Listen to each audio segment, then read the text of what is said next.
Le feuilleton de ces ex-agents de la société minière NB Mining de Lubumbashi est loin de se terminer. Ces anciens employés de cette société ayant été envoyés en congé technique sans notification aucune, ni paiement des indemnités de sortie, continuent à réclamer la régularisation de leur situation sociale. Ces anciens travailleurs de NB Mining sont au 4e jour de leur mouvement de sit-in. 4 jours que ces manifestants passent nuit à la Belle Étoile avec leurs dépendants devant l'entrée principale de NB Mining Africa.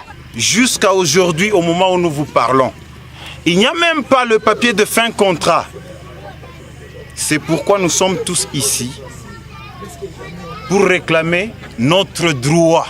8 mois depuis leur mise en congé technique sans avantages sociaux, leurs enfants n'étudient pas, disent-ils. Parmi les manifestants, le cas de cette femme enceinte qui est exposée à toutes sortes d'intempéries. La cuisine s'est faite sur place. Les conditions hygiéniques sont à déplorer. Pas de toilettes, pas d'eau. Si rien n'est fait, certains risquent de contracter des maladies. La commission de médiation tenue ce mardi 23 avril à la FEC Lubumbashi entre l'employeur et ses ex-travailleurs s'est soldée en queue de poisson. Conséquence, le mouvement de protestation continue au sujet d'une prétendue marche organisée ce mercredi 24 avril par les agents en service de NB Mining Africa. Paul Kaponda proteste avec la dernière énergie la manière de procéder de leur ex-employeur.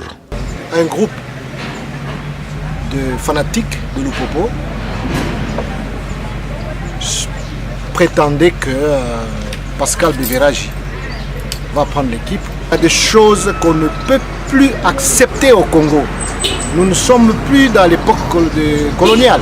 Bafouer nos lois, se moquer de nos institutions, se permettre de faire quoi que ce soit. Maintenant, il va derrière le type. Il n'y a pas de meneurs. Nous réclamons nos droits. Nos enfants meurent. Nos femmes sont souffrantes.